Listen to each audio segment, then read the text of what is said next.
Hello दोस्तों, स्वागत है आप सभी का आपके अपने यूट्यूब चैनल जीनियस एजुकेशन में। साथियों, इस सीरीज में हम क्लास 10th का जो साइंस एनसीईआरटी है उसकी एक एग्जाम्पलर प्रॉब्लम नाम से बुक आती है, जिसको हम इस सीरीज में सॉल्व कर रहे हैं। ठीक है, इस वीडियो में हम इस सीरीज का 3rd चैप्टर जो है कवर करने वाले हैं।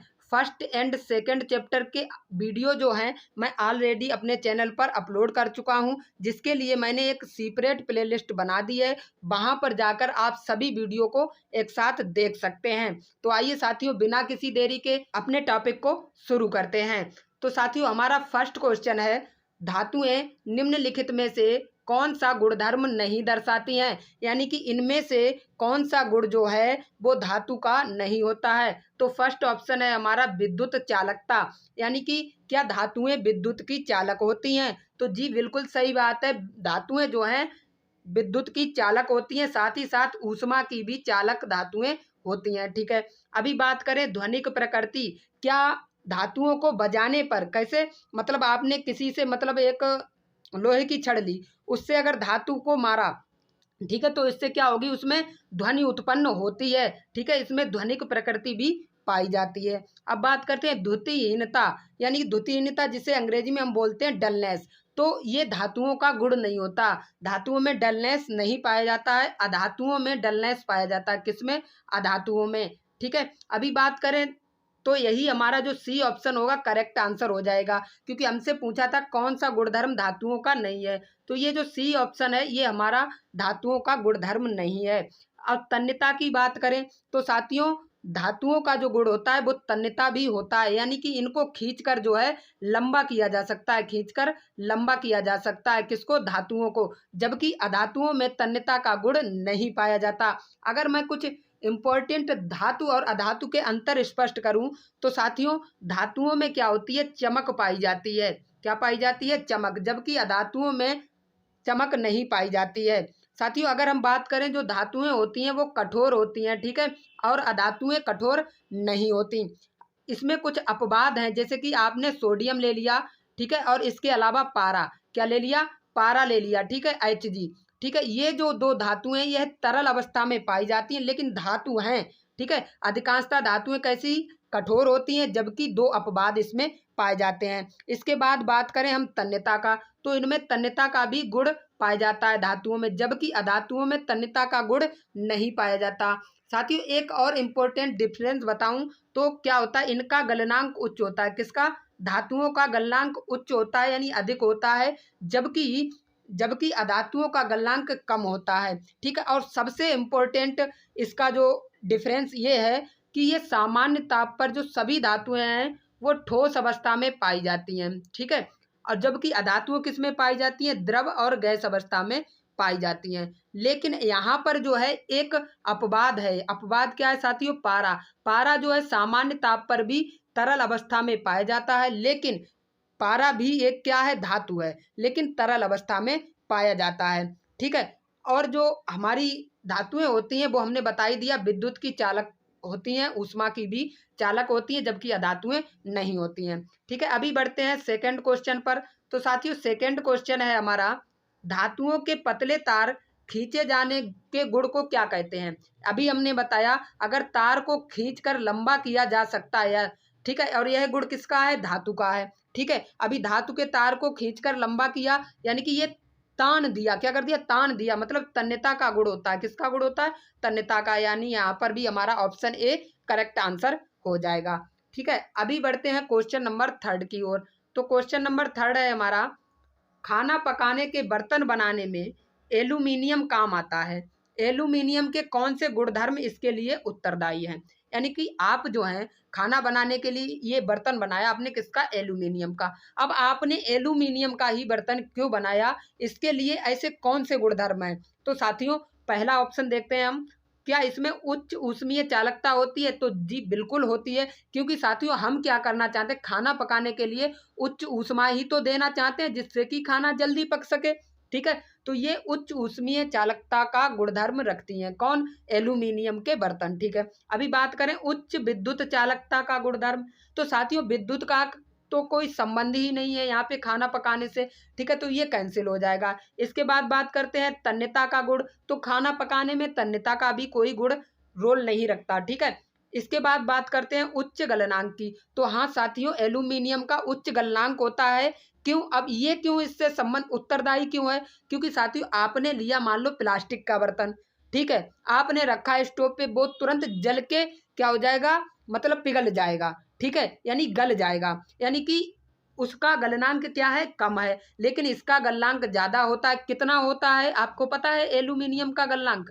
तो साथियों एल्यूमिनियम का जो गलनांक होता है वो 600 डिग्री सेल्सियस के आसपास होता है, ठीक है, इतना गलनांक होता है। यदि इतना तापमान आप दोगे तब एल्यूमिनियम गलेगा, तब तक एल्यूमिनियम हमारा नहीं गलेगा। यानी उच्च गलनांक और उच्च ऊष्मीय चालकता के कारण हम जो है खाना पकाने में एल्यूमिनियम के बर्तन का उपयोग करते हैं। यानी कि ऑप्शन फर्स्ट एंड फोर्थ जो है हमारा करेक्ट आंसर हो जाएगा, जो कि हमारे ऑप्शन नंबर डी में है। तो ऑप्शन नंबर डी हमारा करेक्ट हो गया, ठीक है।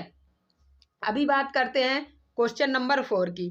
निम्नलिखित में से कौन सी धातु ठंडे तथा गर्म जल से कोई क्रिया नहीं करती हैं?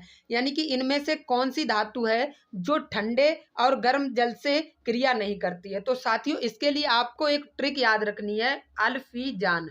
क्या याद रखनी है? अल्फीजान, ठीक है। तो अल से क्या होता है साथियों? अल्फीजान, ठीक है, यहाँ पे लिखेंगे जान। तो अल से क्या होता है? एल, ठीक है, यानी कि एल्यूमिनियम। फी से क्या होता है? Fe, यानी कि फेरम यानी कि आयरन। जान से क्या होता है? जिंक। तो साथियों ये जो तीनों धातुएं हैं एल्यूमिनियम, फेरम और जिंक, ये जो हैं ठंडे एवं गर्म जल से अभिक्रिया नहीं करती हैं। तो आपको देखना है आपके ऑप्शन में कौन सा आंसर मिल रहा है। देखो सोडियम भैया नहीं करता, ठीक है, वो सोडियम करता है, कैल्शियम भी करता है, मैग्नीशियम भी करता है, फेरम नहीं करता। कौन नहीं करता? फेरम नहीं करता, ठीक है। तो यही हमारा ऑप्शन डी करेक्ट आंसर हो जाएगा। इसके अलावा एल्यूमिनियम भी आपको ध्यान रखना है, जिंक भी ध्यान रखना है। ये दोनों भी जो हैं किसके साथ? ये दोनों भी मतलब इसके ठंडे और गर्म जल के साथ अभिक्रिया नहीं करते हैं, ठीक है। अभी बढ़ते हैं अपने नेक्स्ट क्वेश्चन पर, क्वेश्चन नंबर 5 की तरफ। तो क्वेश्चन नंबर 5 है हमारा, आयरन तथा भाप के लंबे समय तक अभिक्रिया से आयरन का निम्नलिखित में से कौन सा या कौन से ऑक्साइड प्राप्त होंगे? तो साथियों अगर आप किसकी फेरम की अभिक्रिया करवाएंगे किसके साथ में? H2O के साथ, ठीक है, किसके साथ? भाप, यानी भाप क्या होगी? पानी के ही रूप में तो होगी, गैस के रूप में अगर आप अभिक्रिया करवाएंगे तो आपको क्या मिलेगा? तो आपको प्राप्त होगा Fe3। क्या प्राप्त होगा? Fe3 प्लस O4, ठीक है, प्लस में H2 गैस के रूप में आपको प्राप्त हो जाएगा। H2 किसके रूप में? गैस के रूप में आपको यहाँ पर मिल जाएगा, ठीक है। अभी केमिकल यहाँ पे 3 है फेरम के, यहाँ भी 3 करवा दीजिए, यानी इस प्रकार से कुछ रिएक्शन बन जाएगी। तो साथियों आयरन और भाप की अगर हम अभिक्रिया करवाते हैं तो हमें क्या मिलता है? Fe3O4 मिलता है, जिसको हम क्या बोलते हैं? जिसको हम बोलते हैं फेरिसो, क्या बोलते हैं? फेरिसो ऑक्साइड। क्या बोलते हैं? फेरिसो ऑक्साइड, ठीक है, इसको हम बोलते हैं, ठीक है। यानी कि यहाँ पर हमें क्या मिलेगा? फेरिसो ऑक्साइड, जिसका रासायनिक सूत्र होता है Fe3O4, यानी कि जो कि हमें दिया गया है ऑप्शन नंबर सी में। तो हमारा यहाँ पर option number C correct answer हो जाएगा, ठीक है। अभी बढ़ते हैं अपने नेक्स्ट क्वेश्चन। क्या होता है जब कैल्शियम को जल के साथ अभिकृत किया जाता है? यानी कि जब आप कैल्शियम को जल के साथ अभिकृत करते हैं तो क्या होता है? तो ये क्या जल के साथ क्रिया नहीं करता? बताइए। अभी आपको देखो, आपने एक क्रियाशील वाली जो जो सारणी होती है आपने पढ़ी है नहीं पढ़ी है? बताओ तो मैं बता दूं। देखिए सबसे मैं लिखूंगा सबसे अधिक से सबसे कम क्रियाशील की तरफ, आपको याद करना है। सबसे पहले नंबर पर सबसे अधिक क्रियाशील होता है कौन? पोटेशियम, ठीक है। इसके बाद आता है Na यानी कि सोडियम। इसके बाद कौन आता है? कैल्शियम, ठीक है। इसके बाद आता है मैग्नीशियम, ठीक है। इसके बाद आता है हमारा एल्यूमिनियम, ठीक है। इसके बाद आता है हमारा जिंक, ठीक है। जिंक के बाद क्या आता है? हमारा फेरम। फेरम के बाद क्या आता है? हमारा Pb, ठीक है, यानी कि लेड, ठीक है। Pb के बाद आता है हमारा हाइड्रोजन, और हाइड्रोजन के बाद आता है कॉपर, और कॉपर के बाद आता है Hg। Hg को क्या बोलते हो? क्या बोलते हो? पारा या मरकरी, ठीक है। इसके बाद आता है Ag, और Ag के बाद आता है Au। इसकी भी ट्रिक है। इसकी भी ट्रिक क्या है? देखो कैसे याद करोगे? खाना, इसको याद करो, खाना खा लो, खाना, खा लो, मांगे आलू, जिंक मतलब जान, खाना, खा लो, मांगे आलू, जान। ठीक है, आप इसको रिलेट करिए। फिर भी क्या करोगे? फिर भी है, फिर भी है क्यों, फिर भी है क्यों, हाँ जी, हाँ जी, ए जी आओ ना, ए जी आओ ना। ठीक है, इस तरीके से इसकी ट्रिक है, आप याद कर लीजिए। अभी देखिए यहाँ पर हमसे क्या कहा कि क्या कैल्शियम जो है जल के साथ अभिक्रिया करेगा या नहीं करेगा। तो देखिए ये अभिक्रिया करता है या नहीं करता है। तो भैया देखो, अभी यहाँ पर देखो, ये है हमारा हाइड्रोजन, ठीक है, और ये है कैल्शियम। कैल्शियम क्या हाइड्रोजन से ज़्यादा अभिक्रियाशील है? बिल्कुल ज़्यादा अभिक्रियाशील है। जब ये ज़्यादा अभिक्रियाशील है तो ये अभिक्रिया कर लेगा। ठीक है, यानी ए करेक्ट हो गया। यह जल से प्रचंड क्रिया करता है। तो भैया नहीं, जल से एक ये सिस्टेमेटिक वे में क्रिया करता है, कोई भी प्रचंड अभिक्रिया नहीं करता। प्रचंड अभिक्रिया का मतलब क्या होता है? काफ़ी ऊष्मा निकले उसमें से, तो ऐसा कुछ नहीं होता। ठीक है, तो थर्ड ऑप्शन क्या है? यह जल से कम प्रचंड क्रिया करता है। तो बिल्कुल ये करेक्ट हो जाएगा, यानी कि option number first and third correct हो जाएगा। ठीक है, अभी बढ़ते हैं अपने नेक्स्ट क्वेश्चन, क्वेश्चन नंबर 7 की तरफ।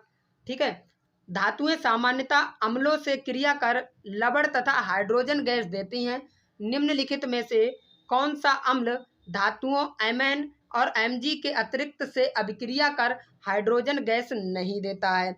तो साथियों 7th क्वेश्चन ये जो है हमने आपको बताया था, जैसे कि आपने कोई भी मेटल लिया, ठीक है, कोई भी धातु ली और उसकी एसिड के साथ रिएक्शन करवा दी। ठीक है, अभी आपने एसिड के साथ रिएक्शन करवा दी तो यहाँ पर निकलता है साल्ट। क्या निकलता है हमारा? कोई भी लवण बनेगा, प्लस में H2 गैस निकलेगी। क्या निकलेगी? H2 गैस निकलेगी। अब ये कहना चाह रहे हैं कि Mn और Mg को छोड़ दें हम, ठीक है, से क्रिया करवा कर हाइड्रोजन गैस नहीं देता। ऐसा कौन सा धातु है जो किसके साथ? एसिड के साथ अभिक्रिया करने पर भी हाइड्रोजन गैस नहीं देता। तो साथियों अधिकांशतः धातुएं क्या करती हैं? वो हाइड्रोजन गैस निकालती हैं। लेकिन हमारा एक है HNO3। कौन है? HNO3 यानी कि नाइट्रिक एसिड जो एक धातु है, ठीक है, ये क्या करता है? ये हाइड्रोजन गैस नहीं देता एसिड के साथ अभिक्रिया करने पर। ठीक है, तो ऑप्शन नंबर सी हमारा यहाँ पर करेक्ट आंसर हो जाएगा। ठीक है, अभी बात करते हैं क्वेश्चन नंबर 8, एक्वा रेजिया का संयोजन।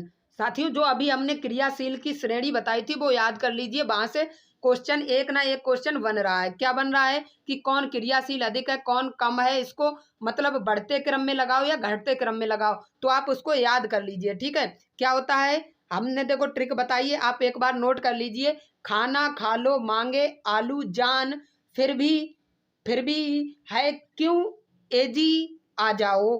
ठीक है, आ जाओ, इस तरीके से एक ट्रिक है, आप याद कर लीजिए। ठीक है, अब देखो एक्वा रेजिया का संयोजन। तो साथियों एक्वा रेजी मैंने बताया, इसको क्या बोलते हैं? रॉयल वाटर बोलते हैं। क्या बोलते हैं? रॉयल वाटर बोलते हैं। इसका काम क्या है? इसका काम है गोल्ड को गलाना। क्या काम है? गोल्ड को गलाना। अब यह किसके संयोजन से बनता है? तो साथियों जब ये गलाता है तो तनु से तो नहीं बनेगा। किससे नहीं बनेगा? तनु अम्ल से तो नहीं बनेगा। यह किससे बनेगा? सांद्र अम्ल से बनेगा। ठीक है, तो कौन कौन से सांद्र अम्ल से बनता है साथियों? तो ये HCl हाइड्रोक्लोरिक और HNO3 से बनता है मिलकर। अभी इसमें हाइड्रोक्लोरिक का अनुपात कितना होता है? 3 होता है। कितना होता है? 3 होता है। और वहीं पर HNO3 का अनुपात 3 होता है। दोनों सांद्र लेने होंगे। देखो यहाँ पे सांद्र है, यहाँ पे तनु है, ये कैंसिल हो गया। ठीक है, अभी यहाँ सांद्र में HCl लेना होगा, सांद्र ही HNO3 लेना होगा, यानी कि HCl। ठीक है, रेशियो HNO3 क्या आ जाएगा? HNO3 क्या आ जाएगा? 3:1 रेशियो। और वो भी कैसा? सांद्र, ना कि तनु अम्ल लेना होगा। ठीक है, तो यानी ऑप्शन नंबर सी करेक्ट हो जाएगा। बढ़ते हैं क्वेश्चन नंबर 9। क्वेश्चन नंबर 9 है हमारा, निम्नलिखित में से कौन से आयनिक यौगिक नहीं है? इनमें से कौन सा आयनिक यौगिक नहीं है? तो साथियों आपको पहले तो पता होना चाहिए कि आयनिक यौगिक क्या होते हैं। तो साथियों वे यौगिक, जैसे कि अब मान लो हम एक आपको बता देते हैं। ठीक है, जैसे कि ये है हमारा पोटेशियम, ये है क्लोरीन। क्लोरीन के पास कितने इलेक्ट्रॉन होते हैं? इलेक्ट्रॉन होते हैं इसके पास 7। कितने होते हैं? 7 इलेक्ट्रॉन होते हैं। ठीक है, 3 3 6 1 7 मान लो यहाँ पे दिखा दे रहे हैं। और इसके पास होता है 1। ठीक है, अभी ये क्या करेंगे? अभी ये 8 करेंगे। अपने इलेक्ट्रॉनों को, अपने अष्टक को पूरा करना चाहेंगे तो इसका 7 इसका 1 मिलकर क्या हो गया 8। अभी ये वाला ये जो मतलब पोटेशियम का इलेक्ट्रॉन था वो किसने ले लिया, क्लोरीन ने ले लिया, यानी ये क्या हो गया ट्रांसफर हो गया, ट्रांसफर हो गया, क्या हो गया ट्रांसफर हो गया। मतलब जहां पर ट्रांसफर होगा क्या होगा, इलेक्ट्रॉन का क्या होगा ट्रांसफर होगा, वहां पर क्या होगा हमारा, वहां पर होगा हमारा आयनिक यौगिक। कैसा यौगिक होगा, आयनिक यौगिक होगा। तो यानी कि ये तो ऑप्शन में हमारा गलत हो गया, ठीक है, क्योंकि यहाँ पे क्या होगा आयनिक यौगिक होगा। अभी हम नेक्स्ट ऑप्शन देखते हैं इसी तरीके से, हाइड्रोजन और क्लोरीन HCl। अभी हाइड्रोजन के पास आपको पता है 1 इलेक्ट्रॉन होता है, इसके पास अभी हमने देखा कितने 7 इलेक्ट्रॉन होते हैं, ठीक है, कितने इलेक्ट्रॉन होते हैं 7, 3 कितने 3 3 6 7 बन गए, ठीक है। अभी देखो भैया यहाँ पर ये इसके 7 और 1 मिलेंगे, ठीक है, तो क्या ये हाइड्रोजन जो है इसको अपना 1 इलेक्ट्रॉन दे देगा, नहीं देगा, ये इसको इलेक्ट्रॉन नहीं देगा। अगर इलेक्ट्रॉन इसको देगा तो इसका इलेक्ट्रॉन कितना हो जाएगा 0 हो जाएगा, और 0 इलेक्ट्रॉन हो नहीं सकता किसी का भी, क्या नहीं हो सकता 0 इलेक्ट्रॉन नहीं हो सकता। तो इसका मतलब ये क्या कर रहे हैं सह संयोजन आबंध बना रहे हैं, क्या आपस में शेयर कर रहे हैं इलेक्ट्रॉन को, क्या कर रहे हैं ये इससे ले रहा है, ये इससे ले रहा है, यानी कि आपस में शेयर कर रहे हैं इलेक्ट्रॉन, क्या कर रहे हैं शेयर। जहां पर भी शेयर करेंगे इलेक्ट्रॉन वहां पर हमारा बनेगा सह संयोजन बंध, क्या बनेगा सह संयोजन बंध। तो यहाँ पर तो भैया बन गया सह संयोजन बंध, यानी यहाँ पर आयनिक बॉन्ड नहीं है, यानी आयनिक यौगिक नहीं है। तो ये भैया हमारा करेक्ट हो गया सेकेंड नंबर। अभी देखो देखते हैं हम CCl4 में, ठीक है, CCl4 में। अब देखो Cl Cl Cl, ठीक है Cl, ठीक है। अभी ये देखो यहाँ पर क्या है, हमने देखे 7 इलेक्ट्रॉन है, कितने कितने इलेक्ट्रॉन है सभी में, Cl में 7 इलेक्ट्रॉन है हमारे, ठीक है, सभी में 7 इलेक्ट्रॉन है। और इसका 1 इलेक्ट्रॉन क्या होगा, ये भी इसको क्या नहीं देगा, इलेक्ट्रॉन देगा नहीं। कौन, कार्बन कभी किसी को अपना इलेक्ट्रॉन नहीं देता है, ये हमेशा सह संयोजन आबंध बनाता है, आपको ध्यान रखना है। तो ये भी करेक्ट हो गया, यानी सेकंड और थर्ड करेक्ट हो गया। अभी देखो NaCl में क्या देखोगे, NaCl में क्या होगा, इसके साथ और इसका 1, ये जो Na है अपना 1 किसको दे देगा, क्लोरीन को। तो यहाँ पर आयनिक बॉन्ड बन जाएगा, यानी कि यहाँ पर क्या बन गया आयनिक बॉन्ड, यानी ये ऑप्शन नहीं होने वाला, यानी सेकंड और थर्ड जो है करेक्ट आंसर हो जाएंगे। तो यानी ऑप्शन नंबर बी जो है हमारा करेक्ट आंसर हो जाएगा। समझ में आई बात। जहां पर इलेक्ट्रॉन क्या होंगे, जहां पर इलेक्ट्रॉन जो हैं ट्रांसफर हो जाएंगे, पूर्णतः ट्रांसफर हो जाएंगे, वहां पर बनेंगे आयनिक यौगिक। और जहां पर इलेक्ट्रॉन शेयर होंगे, क्या होंगे शेयर होंगे, वहां पर बनेगा सह संयोजन आबंध, क्या बनेगा सह संयोजन आबंध, ठीक है। बढ़ते हैं नेक्स्ट क्वेश्चन पर। नेक्स्ट क्वेश्चन है हमारा क्वेश्चन नंबर 10। निम्नलिखित में से कौन सा गुणधर्म सामान्यतः आयनिक यौगिकों के द्वारा प्रदर्शित नहीं किया जाता, यानी कि जो आयनिक यौगिक होते हैं उनके द्वारा कौन सा गुणधर्म जो है प्रदर्शित नहीं किया जाता। तो साथियों देखिए, क्या जल में विलय होते हैं, क्या जो मतलब आयनिक यौगिक होते हैं क्या वो जल में विलय होते हैं, बताइए क्या वो जल में विलय होते हैं। तो जी बिल्कुल जल में विलय होते हैं, ठीक है। सेकेंड ऑप्शन देखते हैं, ठोस अवस्था में विद्युत चालकता पाई जाती है, तो बिल्कुल नहीं पाई जाती। ठोस अवस्था में विद्युत चालकता नहीं पाई जाती, किसमें, आयनिक यौगिकों की बात करें, यानी ये गलत हो जाएगा, यानी कि correct answer option number B हो जाएगा। यह इसके गुण को प्रदर्शित नहीं करता। इसका गुण क्या होता है, गलित अवस्था में जब द्रव और गैस अवस्था में होगा तब क्या करेंगे, जो आयनिक बॉन्ड वाले होंगे द्रव और गैस अवस्था में क्या विद्युत की चालकता को दिखाते हैं, ठीक है। कौन सी अवस्था में, गलित अवस्था में, ठीक है। यानी कि ये देखो यहाँ पे दिया है गलित अवस्था में, ठीक है।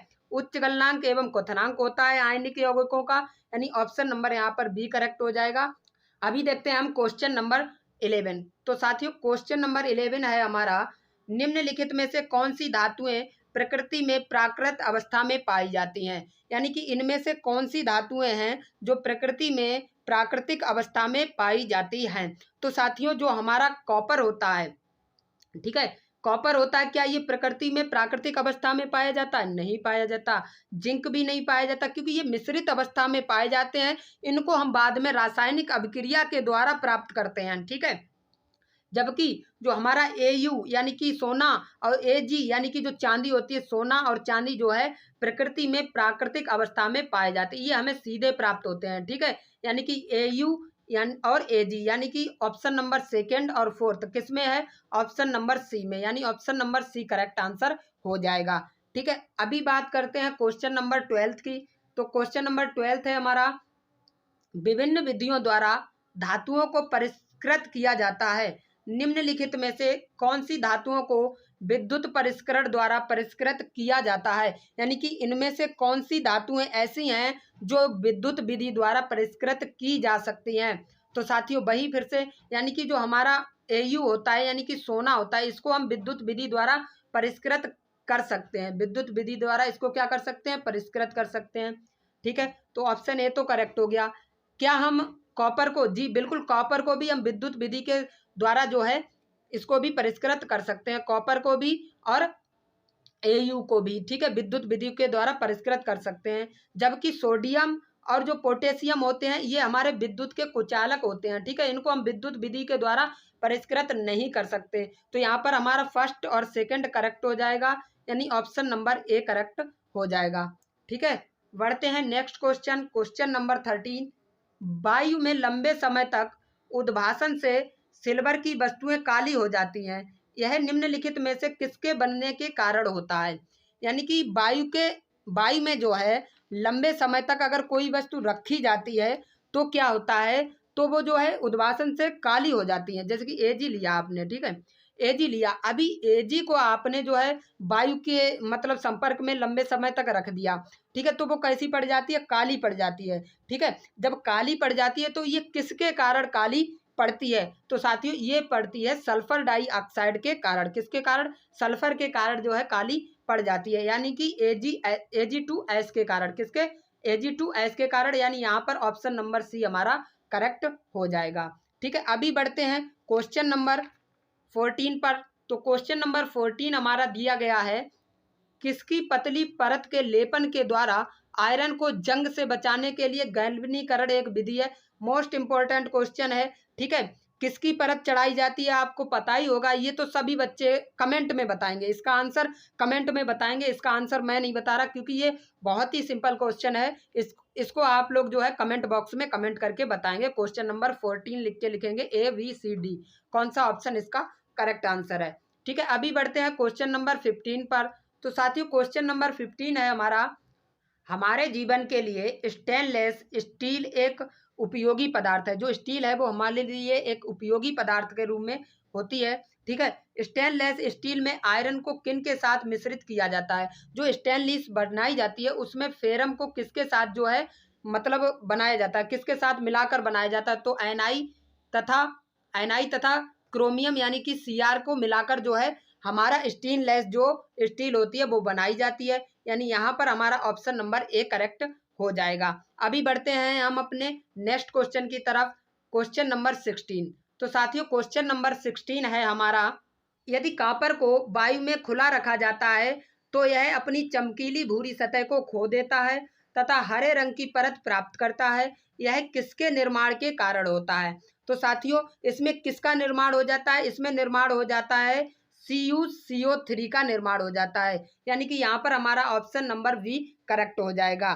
ठीक है, अगर हम चांदी की बात करें, चांदी क्यों काली पड़ती है, वो अभी हमने जो कि पढ़ा था जो कि Ag2S के कारण, सल्फर के कारण जो है हमारी चांदी कैसी पड़ जाती है, काली। और जबकि जो कॉपर होता है वो हरा किसके कारण पड़ जाता है, CuCO3 के कारण। ठीक है, आपको ये 2 पॉइंट याद रखने हैं, एग्जाम में पूछा जा सकता है, इंपॉर्टेंट है आपके एग्जाम के लिए। अभी बढ़ते हैं नेक्स्ट क्वेश्चन पर, क्वेश्चन नंबर 17। तो साथियों क्वेश्चन नंबर 17 है हमारा, धातुएं सामान्यतः ठोस प्रकृति की होती हैं, निम्नलिखित में से कौन सी धातु कमरे के ताप पर द्रव अवस्था में पाई जाती है। तो साथियों आपको हमने वीडियो के शुरू में भी बताया था कि पारा एक ऐसी धातु है जो कि कमरे के ताप पर भी कैसी अवस्था में पाई जाती है, द्रव अवस्था में। जबकि सभी धातुएं जो हैं ठोस रूप में होती हैं, लेकिन पारा एकमात्र ऐसी धातु है जो कमरे के ताप पर भी किस में पाई जाती है, लिक्विड फॉर्म में पाई जाती है, द्रव अवस्था में पाई जाती है, यानी इसका ऑप्शन नंबर डी करेक्ट हो जाएगा, यानी Hg। ठीक है, अभी बढ़ते हैं नेक्स्ट क्वेश्चन पर, क्वेश्चन नंबर 18। निम्नलिखित में से कौन सी धातुएं गलित अवस्था में उनके क्लोराइडों के विद्युत अपघटन से प्राप्त होती हैं। तो साथियों हमारी ऐसी 2 धातुएं हैं, सोडियम और कैल्शियम, जो कि हमें जो है विद्युत अपघटन पर इनके क्लोराइडों से प्राप्त होती हैं, यानी करेक्ट आंसर हो जाएगा हमारा ऑप्शन नंबर डी यहाँ पर। ठीक है, बढ़ते हैं नेक्स्ट क्वेश्चन की तरफ। Question number 19। सामान्यतः अधातुएं जो हैं चमकीली नहीं होती हैं। हमने आपको वीडियो के शुरू में बताया था कि धातुएं कैसी होती हैं, चमकीली होती हैं, जबकि अधातुएं चमकीली नहीं होती। निम्नलिखित में से कौन सी अधातु है जो चमकीली होती है? अभी बताओ। ये आयोडीन है। ये आयोडीन क्या है? एक अधातु है। क्यों अधातु है? तो आप जानते ही होंगे। क्या इसमें ये ऊष्मा की चालक है? क्या ये विद्युत की चालक है? नहीं है ना। तो ये कैसी है? एक अधातु है। जबकि ये आयोडीन जो है यह एक प्रकार की चमकीली अधातु है। तो हमारा करेक्ट आंसर यहाँ पे क्या हो जाएगा? ऑप्शन नंबर डी करेक्ट हो जाएगा। बढ़ते हैं नेक्स्ट क्वेश्चन पर। नेक्स्ट क्वेश्चन है, निम्नलिखित 4 धातुओं में से कौन सी उसके लवण के विलयन से अन्य 3 धातुओं द्वारा विस्थापित की जा सकती है? तो साथियों यहाँ पे कहा जा रहा है कि ये जो 4 धातुएं दी गई हैं, इनमें से एक ऐसी धातु है जो अन्य 3 धातुओं द्वारा विस्थापित की जा सकती है। यानी कहने का मतलब है इन 4 धातुओं में से जिसकी क्रियाशीलता कम होगी वो जो है किससे विस्थापित हो जाएगी? अन्य 3 से विस्थापित हो जाएगी। तो साथियों हमें पता है इनमें सबसे ज्यादा किसकी? Mg की। किसकी क्रियाशील है? सबसे ज्यादा कौन क्रियाशील है? Mg। Mg के बाद क्या आएगा? जिंक आएगा। और जिंक के बाद क्या आ जाएगा? कॉपर आ जाएगा। ठीक है, और कॉपर के बाद क्या आएगा? Ag। तो भैया सबसे कम अभिक्रियाशील कौन है? Ag है। तो यानी Ag ही इसका राइट आंसर हो जाएगा, यानी ऑप्शन नंबर बी। यानी Ag जो है वो जो है इन तीनों के द्वारा क्या किया जा सकता है? विस्थापित किया जा सकता है। क्योंकि हमने बताया था आपको, आ जाओ आ जाओ, आ जाओ से क्या होता है? एजी होता है। आ जाओ से क्या होता है? एजी। ए यू तो यही तो लास्ट के तत्व थे। यही तो लास्ट के तत्व थे जो मतलब अभिक्रियाशील में सबसे नीचे थे भैया। ठीक है, तो आप उसको जरूर याद कर लें, वहां से आपके कई क्वेश्चन क्लियर होते हैं। ठीक है, अभी बढ़ते हैं नेक्स्ट क्वेश्चन पर। Question number 21। 3 चिन्हित परख नलियों ए, बी तथा सी में क्रमशः सांद्र HCl, सांद्र HNO3 तथा सांद्र HCl एवं सांद्र HNO3 का 3:1 में मिश्रण है। ठीक है, प्रत्येक के 2 ml लिए गए। प्रत्येक परख नली में धातु का एक छोटा सा टुकड़ा डाला गया। परख नली ए तथा बी में कोई परिवर्तन नहीं हुआ, परंतु परख नली सी में धातु घुल गई। तो धातु क्या हो सकता है? तो साथियों 3 बर्तन है, मान लो ए, बी, सी। तीनों की कितनी कितनी? 2-2 ml लिए गए। ठीक है, अभी देखो क्या है, ए में क्या लिया गया भैया? HNO3। क्या लिया गया? ए में HCl लिया गया, सॉरी, ए में HCl, और बी में क्या लिया गया? HNO3 लिया गया। वहीं पर सी में क्या लिया गया? इन दोनों का मिक्सचर लिया गया, HCl और प्लस में HNO3 का मिक्सचर लिया गया। ठीक है, अभी HNO3 का मिक्सचर लिया गया, इसको आप क्या बोलोगे? ये देखो 3:1 के अनुपात में लिया गया है, तो इसका मतलब ये क्या है? एक्वारेजिया है। क्या है? एक्वारेजिया। तो एक्वारेजिया का कार्य क्या होता है? एक्वारेजिया का कार्य ये होता है किसको? गोल्ड को अपने में मतलब गला देना, गोल्ड को गला देना। तो यहाँ पे सीधे सीधे आपका करेक्ट आंसर क्या हो जाएगा? गोल्ड, यानी कि औरम, यानी ऑप्शन नंबर बी करेक्ट हो जाएगा। यानी कि जो सी में धातु घुल गई है, मतलब कौन सी धातु घुल जाएगी सी में? वो होगी औरम हमारी, यानी कि गोल्ड होगी। क्या होगी? गोल्ड। यानी ऑप्शन नंबर हमारा बी यहाँ पर करेक्ट आंसर हो जाएगा। बढ़ते हैं नेक्स्ट क्वेश्चन 22। एक मिश्र धातु है। तो साथियों आपको पता है मिश्र धातु क्या होती है? तो साथियों मिश्र धातु क्या होता है? 2 या 2 से अधिक, 2 या 2 से अधिक धातुओं का समांगी मिश्रण क्या कहलाता है? वो कहलाता है मिश्र धातु, यानी ऑप्शन नंबर बी करेक्ट हो जाएगा। यानी 2 या 2 से अधिक धातुओं का समांगी मिश्रण ही मिश्र धातु कहलाता है। इसको हम मिश्रातु भी बोलते हैं या मिश्र धातु भी बोल सकते हैं। ठीक है, बढ़ते हैं 23 नंबर क्वेश्चन पर। तो 23 क्वेश्चन है हमारा, एक विद्युत अपघटनी सेल बनता है। एक विद्युत अपघटनी सेल कहाँ पर बनता है? तो साथियों आपको पता होगा, हमेशा जो विद्युत अपघटनी सेल होता है वो धनावेशित एनोड पर बनेगा। कहाँ पर बनेगा? एनोड कैसा लेंगे हम? पॉजिटिव एनोड पर बनेगा। कहाँ पर बनेगा? पॉजिटिव एनोड पर बनेगा। एवं कैथोड कैसा होगा? निगेटिव होगा। कैसा होगा? ऋणावेशित होगा। ठीक है, तो जो हमेशा विद्युत अपघटनी सेल बनेगा वो कहाँ पे बनेगा? धनावेशित एनोड पर बनेगा और ऋणावेशित कैथोड पर बनेगा। यानी कि ऑप्शन नंबर हमारा बी करेक्ट हो जाएगा। ठीक है, बढ़ते हैं 24 नंबर क्वेश्चन पर। जिंक के विद्युत परिष्करण के दौरान यह पाया गया। क्या पाया गया भैया? तो यहाँ पर देखो हमारा क्या होता है? कैथोड पर निक्षेपित हो जाता है। आप जब भी जिंक का क्या करोगे? जिंक का आपने वैद्युत परिष्करण किया, क्या किया, इसमें आपने इलेक्ट्रिसिटी दी, क्या दी, इलेक्ट्रिसिटी दी, तो ये क्या करेगा, ये कैथोड एंड पर, किस पर, कैथोड एंड पर क्या होगा, निक्षेपित हो जाएगा, कौन, जिंक। ठीक है, कहाँ पर, कैथोड एंड पर निक्षेपित हो जाता है, तो इसका ऑप्शन ए करेक्ट आंसर हो जाएगा। ठीक है, अभी देखते हैं 25 नंबर क्वेश्चन।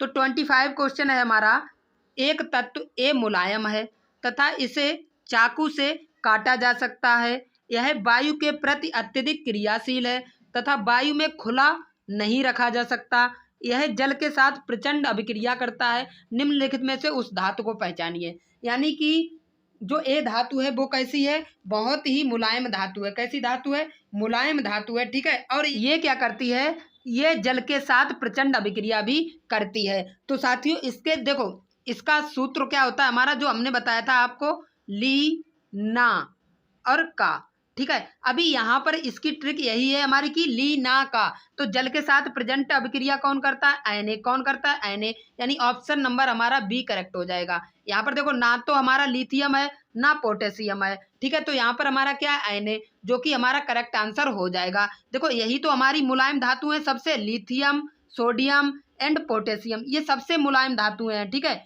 तो इनमें हमें लिथियम तो मिल नहीं रहा ऑप्शन में क्या मिल रहा है, सोडियम मिल रहा है, तो यही हमारा करेक्ट आंसर हो जाएगा। ठीक है, बढ़ते हैं नेक्स्ट क्वेश्चन पर 26। मिश्रातु एक धातु का एक अधातु अथवा अधातु के साथ समांगी मिश्रण है। ठीक है, क्लियर हो गया। अभी एक क्वेश्चन पूछा गया था, मिश्रातु क्या है, धातु का एक धातु अथवा अधातु के साथ समांगी मिश्रण है, निम्नलिखित में से कौन सी मिश्रातु उसके अवयवों में एक अधातु रखती है। तो साथियों अधातु किस में होती है, स्टील में होती है, क्योंकि स्टील का निर्माण किससे होता है, स्टील का हमारा निर्माण होता है भैया किससे मिलकर होता है, फेरम प्लस कार्बन से, किससे मिलकर, फेरम प्लस कार्बन से मिलकर हमारी स्टील बनती है। यानी फेरम क्या है, फेरम एक धातु है, जबकि जो हमारा कार्बन है यह क्या है, यह एक अधातु है, क्या है, एक अधातु है। यानी हमारा करेक्ट आंसर क्या हो जाएगा, ऑप्शन नंबर डी करेक्ट हो जाएगा। तो स्टील क्या है हमारी, स्टील एक मिश्रातु है जो कि एक अधातु के रूप में एक अवयव को रखती है। ठीक है, बढ़ते हैं नेक्स्ट क्वेश्चन पर 27। मैग्नीशियम धातु के लिए निम्नलिखित में से कौन सा कथन गलत है, इनमें से मैग्नीशियम धातु के लिए कौन सा कथन गलत है, तो बताइए। यह ऑक्सीजन में चमकीली श्वेत ज्वाला के साथ जलती है, बिल्कुल भैया, चमकीली श्वेत ज्वाला के साथ ये जलती है। ठीक है, यह ठंडे जल से अभिक्रिया पर मैग्नीशियम ऑक्साइड बनाती है तथा हाइड्रोजन गैस निकलती है। ना ना ना, ये तो भैया मतलब ठंडे जल के साथ अभिक्रिया ही नहीं करती, यानी कि ये क्या हो जाएगा, ये ठंडे जल के साथ अभिक्रिया नहीं करती, तो ये कैसा हो जाएगा, हमारा रॉन्ग हो जाएगा। यानी कि अगर बात करें कौन सा कथन गलत है, तो यही हमारा ऑप्शन नंबर बी जो है राइट आंसर 27 का हो जाएगा। ठीक है, इसको टिक करके हम आगे बढ़ते हैं। ठीक है, अभी बात करते हैं 28 नंबर क्वेश्चन की। निम्नलिखित में से कौन सी मिश्रातु में मरकरी उसके अवयव के रूप में पाया जाता है। तो साथियों आपने सुना होगा अमलगम का नाम। तो साथियों ये अमलगम क्या होता है, इसको हम हिंदी में, ये अमलगम अंग्रेजी का शब्द है, इसको हिंदी में बोलते हैं संलय। क्या बोलते हैं, संलय या संरस, क्या बोलते हैं, संरस। अब ये क्या होता है, ये जो जिंक का अमलगम है, ये अमलगम कब बनता है, कोई भी आप धातु ले लें और उसका जो है मरकरी के साथ, किसके साथ, मरकरी के साथ अगर अभिक्रिया करवाएंगे तो आपके अमलगम का निर्माण होता है या संलय का निर्माण होता है। अगर मरकरी के साथ किसी चीज की, किसी भी धातु की आप अभिक्रिया करवाते हैं तो संलय या जिसको हम अमलगम बोलते हैं इसका निर्माण होता है। ठीक है, तो हम क्या बात कर रहे हैं, मरकरी, तो मरकरी से किसका निर्माण होगा, अमलगम का निर्माण होगा, यानी ऑप्शन नंबर डी हमारा करेक्ट हो जाएगा। साथियों आपको चाहे ऑप्शन में जिंक अमलगम मिले, ठीक है, या और कोई लोहे को छोड़कर सभी के साथ जो है मरकरी जो है अभिक्रिया करके अमलगम का निर्माण करती है। ठीक है, अभी बात करते हैं क्वेश्चन नंबर 29। एक्स तथा वाई के मध्य अभिक्रिया पर यौगिक जेड बनाता है, एक्स इलेक्ट्रॉन खोता है जबकि वाई इलेक्ट्रॉन ग्रहण करता है, निम्नलिखित में से कौन सा गुण जेड प्रदर्शित नहीं करता है। कहने का मतलब है एक्स प्लस वाई मिलकर एक अभिक्रिया करते हैं और जेड उत्पाद का निर्माण करते हैं, जिसमें एक्स क्या करता है, इलेक्ट्रॉन को मतलब देता है जबकि वाई इलेक्ट्रॉन को ग्रहण करता है। ठीक है, तो जेड क्या होगा, तो जेड भैया जेड का क्या होगा, उच्च गलनांक होगा। क्या होगा, उच्च गलनांक होगा। तो आइए ऑप्शन देखते हैं। तो उच्च गलनांक होगा, यानी कि ये ऑप्शन तो नहीं होने वाला, यानी ये तो राइट बात है। ठीक है, और यहाँ पे नीचे बी ऑप्शन में दिया है में निम्न गलनांक होगा। तो भैया जब उच्च गलनांक होगा तो निम्न गलनांक तो कैसे नहीं हो सकता। ठीक है, यानी ऑप्शन नंबर बी हमारा करेक्ट आंसर हो जाएगा। ठीक है, अभी बात करते हैं क्वेश्चन नंबर 30 की। तो क्वेश्चन नंबर 30 है हमारा, तीन तत्व एक्स वाई जेड के इलेक्ट्रॉनिक विन्यास हमें दिए गए हैं। एक्स का दिया गया है क्या, 2,8। अब बताओ भैया 10 इलेक्ट्रॉनिक विन्यास किसका होता है, नियॉन का। किसका होता है, नियॉन का होता है भैया। कौन सा, नियॉन का होता है। अभी बताओ मुझे कि बाई दिया है कितना, 2,8,7। ठीक है, यानी 10 और 7 17, यानी 17 किसका होता है भैया, क्लोरीन का होता है। किसका होता है, क्लोरीन का। ठीक है, अभी बात करते हैं जेड की। किसकी, जेड की। अभी जेड में आपको क्या दिया, 2,8,2 यानी 12। तो 12 किसका होता है बताइए भैया, 12 किसका होता है, मैग्नीशियम का होता है। किसका होता है, मैग्नीशियम का होता है। ठीक है, मैग्नीशियम का 12 होता है। अब बताओ नियॉन क्या है, क्या नियॉन धातु है या अधातु है। तो भैया नियॉन क्या है, नॉन मेटल है। क्या है, नॉन मेटल है। ठीक है, क्लोरीन की बात करें तो क्लोरीन भी भैया मेरी अधातु है। क्या है, नॉन मेटल है।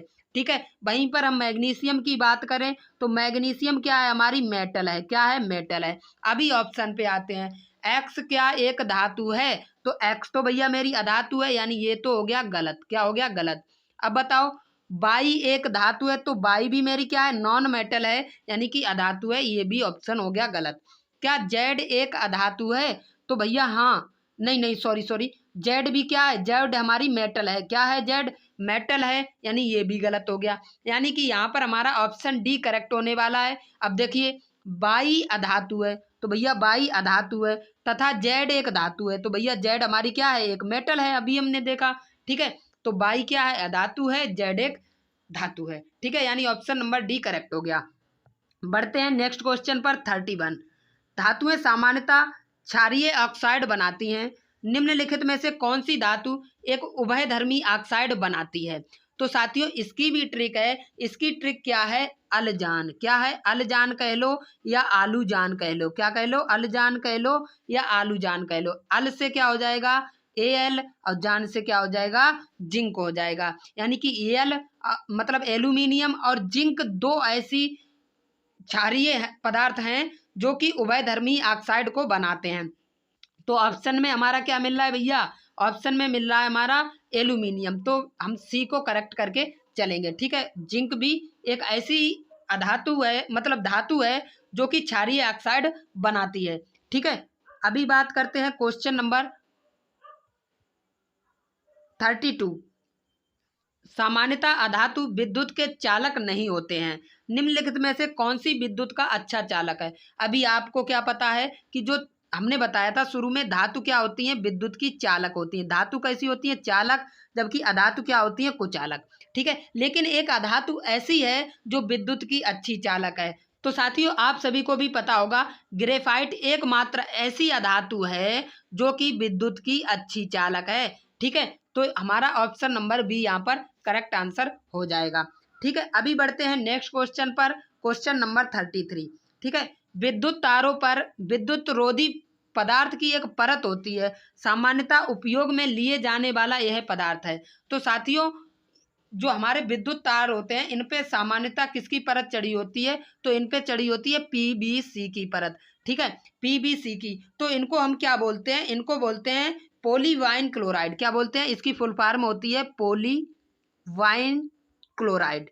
पोलीवाइन क्लोराइड। ठीक है, ये इसकी फुल फॉर्म होती है। तो हम इसी पोलीवाइन क्लोराइड की क्या करते हैं, परत चढ़ाते हैं किस पे, विद्युत रोधी जो विद्युत तार होते हैं उन पर विद्युत रोधी हम पदार्थ चढ़ाते हैं, पीबीएस। यानी ऑप्शन नंबर सी करेक्ट हमारा हो जाएगा। बढ़ते हैं नेक्स्ट क्वेश्चन, निम्नलिखित में से कौन सी अधातु एक द्रव है। इनमें से कौन सी एक अधातु भी है और द्रव भी है। तो साथियों ब्रेमीन जो है वो एक द्रव अधातु है। कैसी अधातु है, द्रव अधातु है। यानी 34 का हमारा बी आंसर करेक्ट हो जाएगा। ठीक है, बढ़ते हैं हम नेक्स्ट क्वेश्चन पर। 35, निम्नलिखित में से कौन सी रासायनिक अभिक्रिया संपन्न होगी। तो साथियों आपको पता है, देखिए पहला ऑप्शन है MgSO4 और प्लस में है फेरम। ठीक है, हमने आपको बताया है अभिक्रियाशीलता वाली टेबल पूरी आपको बताई है, जिसमें मैंने बताया किसकी अभिक्रियाशीलता ज़्यादा है और किसकी कम है। तो साथियों यहाँ पर आप देखेंगे Mg और फेरम, तो यहाँ पर जो Mg की अभिक्रियाशीलता ज़्यादा है फेरम की अपेक्षा, तो फेरम क्या करेगा, इस जो सल्फेट दिया है SO4 इसका डिस्प्लेसमेंट नहीं कर पाएगा, यानी अपनी ओर आकर्षित नहीं कर पाएगा। ठीक है, यानी कि यहाँ पर रिएक्शन संभव नहीं है। ठीक है, अभी बढ़ते हैं नेक्स्ट ऑप्शन पर। तो साथियों नेक्स्ट ऑप्शन हमें क्या दे रखा है, जिंक सल्फेट प्लस फेरम। अब देखो Zn की भी अभिक्रियाशीलता ज़्यादा है, किसकी अपेक्षा, फेरम की अपेक्षा, तो यहाँ पर भी जो है हमारी रासायनिक अभिक्रिया नहीं हो पाएगी। ठीक है, वही बात करें हम Mg की, तो Mg की तो ज़्यादा है ही लेड से। ठीक है, तो यहाँ पर भी केमिकल रिएक्शन नहीं हो पाएगी। वहीं पर बात करें हम ऑप्शन नंबर डी की, तो जो कॉपर और फेरम की बात करें तो कॉपर से फेरम की अभिक्रियाशीलता ज़्यादा होती है। जैसे ही फेरम की अभिक्रियाशीलता ज़्यादा हुई वैसे ही क्या होगा, ये जो सल्फेट होगा वो फेरम के साथ आ जाएगा और ये दोनों जो हैं केमिकल रिएक्शन आपस में कर जाएंगे, यानी कि ऑप्शन नंबर डी जो है हमारा करेक्ट आंसर हो जाएगा। तो साथियों अब बढ़ते हैं आज इस वीडियो के लास्ट क्वेश्चन की तरफ। तो लास्ट क्वेश्चन है हमारा, निम्नलिखित में से कौन सा विद्युत अपघटनी परिष्करण की सही व्याख्या करता है। यानी कि ये हमें 4 ऑप्शन दिए हैं A, B, C और D, इनमें से कौन सा जो है सही विद्युत अपघटनी परिष्करण की व्याख्या करता है। तो आइए देख लेते हैं। तो साथियों यहाँ पर आपको क्या ध्यान देना है, एक चीज ध्यान देनी है आपको, जो कैथोड होता है साथियों, क्या होता है, कैथोड हमेशा निगेटिव पर होता है और किस साइड में होगा, लेफ्ट साइड में होगा। किस साइड में होगा, हमेशा लेफ्ट साइड में। अब देखो कैथोड कहाँ लेफ्ट साइड में, यहाँ पर है और यहाँ पर है। ठीक है, यानी 2 ऑप्शन मतलब हमारे रॉन्ग हो गए। ठीक है, अब देखो कैथोड लेफ्ट साइड में और एनोड राइट साइड में। अभी आपको पता है कैथोड कैसा होता है, ऋणावेश होता है। कैसा होता है कैथोड पर, ऋणावेश, और एनोड पर कैसा होता है, प्लस आवेश। तो यहाँ कैथोड पर आप देखेंगे प्लस आवेश है, यहाँ कैथोड पर क्या है, ऋणावेश है। तो यानी ऑप्शन नंबर सी हमारा करेक्ट आंसर हो जाएगा। तो साथियों चैप्टर नंबर 3 के सभी ऑब्जेक्टिव क्वेश्चन जो थे वो एंड हो चुके हैं। ठीक है, हमने आपको बड़े ही शानदार तरीके से इसके सभी ऑब्जेक्टिव प्रश्न करवाए। साथियों इस वीडियो को बनाने में बहुत ही मेहनत लगती है। प्लीज़ जो है आप चैनल को सब्सक्राइब करें, कमेंट करें और बेल आइकन को प्रेस करें। 4th चैप्टर का भी वीडियो आज ही आने वाला है। 4th चैप्टर का वीडियो जो है आज ही आ जाएगा, इसलिए चैनल के साथ जुड़े रहें। ठीक है, तो साथियों मिलते हैं नेक्स्ट वीडियो में, तब तक के लिए बाय बाय, टेक केयर, जय हिंद, वंदे मातरम।